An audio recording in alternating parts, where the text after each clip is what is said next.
নমস্কাৰ বন্ধু বান্ধৱী সকল আপোনালোক সকলোকে স্বাগতম জনাইছোঁ মোৰ ইউটিউব চেনেল আৰু ফেচবুক পেজ। আজি আমি আহিলোঁ জখলাবন্ধাত থকা হাতীমূৰীয়া থানলৈ। আপোনালোক সকলোৱে চিনি পাই নগাঁও জিলাত আছে আৰু হাতীমূৰীয়া পাহাৰত অৱস্থিত যি শিলঘাটৰ ওচৰতে আছে। আৰু এনেকৈ ধুনীয়াকৈ গাড়ী লৈ আহিলোঁ আৰু এয়া আমাৰ লগত আছে লাইচিং দা। কেনেকুৱা লাগিছে আহি? ভাল লাগিছে। আৰু মেইন মানুহ এয়া আমাৰ ৰজনী দা, প্ৰত্যেক ভিডিঅ'তে থাকে। এনে বলক ভিডিঅ'টো এতিয়া আমি আছোঁ এইখিনি কৰিতলৰ পৰা জখলাবন্ধা হাতীমূৰীয়া থানলৈ বুলি আৰম্ভ কৰোঁ। জয় শ্ৰীৰাম। জয় শ্ৰীৰাম।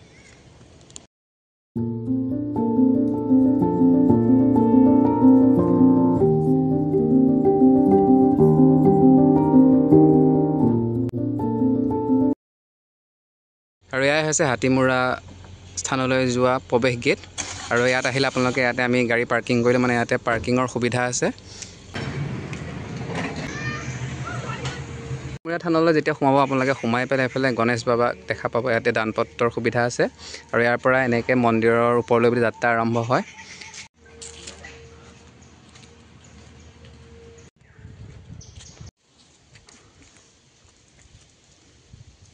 আৰু এটা বিৰল দৃশ্য দেখা পালোঁ, এই বান্দৰ পোৱালিটোৱে ঘাঁহ বন ছিঙি খাই আছে। মাক আৰু সন্তানৰ মাজত যিটো মৰম আপোনালোকে চাওক, ইয়াক সুন্দৰভাৱে মাকে সন্তানক খুৱাই আছে। যেতিয়া আপোনালোকে হাতীমূৰা থানলৈ আহে, মানে হাতীমূৰীয়া মেইন মন্দিৰভাগ এয়া মই দেখুৱাই দিছোঁ, ওপৰত আছে আৰু কাষত এনেকৈ আপোনাৰ ৰেলিং আছে।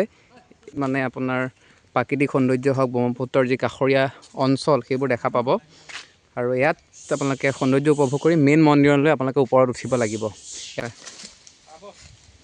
কাষতে বান্দৰ জাক আছে। সাধাৰণতে আমি দেখিবলৈ পাওঁ বান্দৰ জাকে মানুহক ক্ষতি কৰে, কিন্তু ইয়াৰ যিবোৰ বান্দৰ তেওঁলোকে কাকো ক্ষতি নকৰে। ধুনীয়াকৈ এয়া বহি আছে। তেওঁলোকেও গম পায় যে ইয়াত ভক্তপ্ৰাণ ৰাইজসকল আহে আৰু তেওঁলোকক খাদ্যৰ যোগান ধৰে। গতিকে এক মনোমোহা পৰিৱেশ। এয়া মধুৰিআম খাই আছে।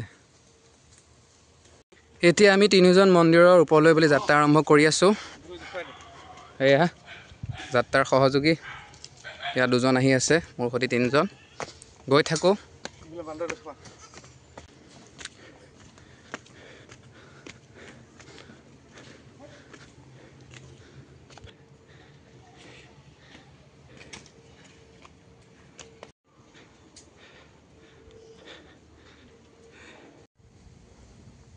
বৰ্তমান হাতীমূৰীয়া থানত আছোঁ আৰু হাতীমূৰীয়া থানত যি থানখন চোৱা চিতা কৰে ইয়াৰে এজন দেউক লগ পালোঁ। দেউক মোৰ ফালৰ পৰা নমস্কাৰ জনাইছোঁ আৰু দেউৱে এই সম্পৰ্কত ক'ব মন্দিৰভাগ কেনেকৈ উৎপত্তি হ'ল বা ইয়াত কোনটো মাহত ভক্তপ্ৰাণ ৰাইজৰ আগমন ঘটে।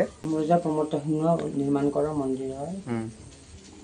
1300 শতিকাৰ হয়। আৰু ইয়াত ৰজাসকল নাৱেৰে অহা যোৱা কৰি আছিলে ৰংপুৰ চহৰলৈ, কমতাপুৰ চহৰলৈ। নিশ্চয় হাতীমূৰা পাহাৰৰ ঘাটতে। হাতীমূৰা পাহাৰ ইয়াৰ কোন? এইটোৱে এইজনে হাতীমূৰা পাহাৰ ন? হাতীমূৰা পাহাৰ নিশ্চয় নামনিতে। ছোৱালী এজনী পাইছিলে। ছোৱালীজনী দশভুজা ঢুকামা হয়, তেওঁলোকে চিনি নাপালে। পিছত মায়েৰ আদেশতে ধুনীয়া মন্দিৰ বনাই দিয়ে, মই ইয়াত থাকোঁ বুলি ক'লে মায়ে। তেতিয়া ইয়াত ধুনীয়া পদৰ্শিত মন্দিৰ বনাই দিছে। আৰু ইয়াত পূজা পাৰ তেতিয়া দুৰ্গা পূজা তেতিয়াৰ পৰা হৈ আছে, ৰজাৰ দিনৰ পৰা এতিয়াও হয়। আৰু ইয়াত মাটিমাহ, বৰা চাউল, আপোনাৰ শামুক, চূণ, মিঠৈ, মানে কৰাল বুলি ইটা এইবিলাক দি বনাইছে। আৰু চাৰিওফালে শিল আছে। এই মন্দিৰভাগ মানে নিৰ্মাণ কৰিছিল ৰজা প্ৰমত্ত সিংহই। আৰু কোনটো মাহত বৰ্তমান ৰাইজৰ আগমন বেছিকৈ? দুৰ্গা পূজা হয়, 10 দিন হয়। মহালয়াৰ পৰা দুৰ্গা পূজা হয়। আৰু বলবমত মেলা হয়, শিৱলিংগ আছে ইয়াত। আৰু বলবমত এমাহ মেলা হয়, শিৱৰাত্ৰি হয়। এনেই জানুৱাৰী মাহ পিকনিক খাবলৈ আহে ৰাইজ, পিকনিক প্লেচ আছে। আৰু বাহিৰৰ পৰাও ৰাইজ আহি থাকে। আৰু মন্দিৰভাগ চোৱা চিতা কৰা কিমান মানে দিন হ'ল? আৰু ইয়াত গুৰু বাবা আছিলে 110 বছৰ। তেখেতে আমাক সৰুৰ পৰা তুলি দিছিলে। তাৰপিছত তেখেত 110 বছৰ 92 চনত ঢুকালে। এই বাবাই বহুত কষ্ট কৰিলে, ইয়াত নামঘৰ চামঘৰ বনালে, একো নাছিলে ইয়াত। তাৰপিছত বাবাৰ দিনতে আৰ্কলি ডিপাৰ্টমেণ্টে পালে ইয়াত মন্দিৰ নিৰ্মাণ কৰিলে, মেৰামতি কৰিলে, ষ্টেপ চিষ্টেপ বনালে ইয়াত। হয়। আৰু দেউৱে আমাক সুন্দৰভাৱে বুজাই দিলে মানে মন্দিৰ জনাৰ আচল ৰহস্য কেনেকৈ উৎপত্তি হৈছিলে। আৰু দেউক ভাল লাগিলে যিহেতু ইমান সুন্দৰভাৱে বুজাই দিলে। আৰু এজন ল'ৰা লগ পালোঁ, তোমাৰ নামটো কৈ দিবা। মোৰ নাম শ্ৰী মুকুন্দ বাহাদুৰ চেত্ৰী। হয়, তুমি ইয়াত কিবা কৰা? মই বাবাৰ ভতিজা, মই তেজপুৰত পঢ়োঁ। হয় হয়, বাবাৰ ভতিজা, তেখেতে তেজপুৰত অধ্যয়ন কৰি আছে। আৰু এটা কথা মানে জানিবলৈ পালোঁ, ইয়াত আচলতে মানে ব্ৰহ্মপুত্ৰৰ 3 ভাগ হৈ যায়। যিহেতু এতিয়া পানী কমি আছে, যেতিয়া পানী বাঢ়ি যায় বাৰিষা কালত তেতিয়া ব্ৰহ্মপুত্ৰখন এভাগ হৈ যায়। আৰু যি হাতীমূৰা থানৰ যি ভিউ পইণ্ট, ইয়াত যদি আহে আপোনালোকে কেতিয়াবা চাব পাৰে, এক সুন্দৰ প্ৰাকৃতিক পৰিৱেশ।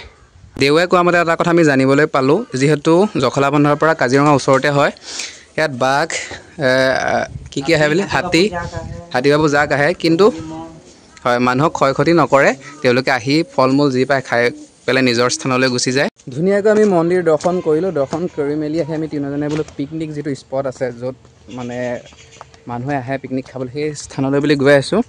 এতিয়া মন্দিৰৰ বাহিৰ হৈ পেলাই আমি পিকনিক স্পটলৈ যাম। হাতীমূৰা মন্দিৰ চাই মেলি এতিয়া আমি পিকনিক স্পটলৈ আহিলোঁ, যিটো হাতীমূৰা মন্দিৰৰ কাষতে আছে। আৰু এয়া এতিয়া ধুনীয়াকৈ গাড়ীৰ পৰা নামিছোঁ। আচলতে এই পাহাৰটোতে হাতীমূৰা মন্দিৰ আছে আৰু মন্দিৰৰ কাষতে এয়া হৈছে পিকনিক স্পট। ইয়াত পিকনিক খাবলৈ মানুহ আহি থাকে, একদম ধুনীয়া বতাহ দি আছে, যিহেতু ব্ৰহ্মপুত্ৰৰ কাষত মন্দিৰভাগ।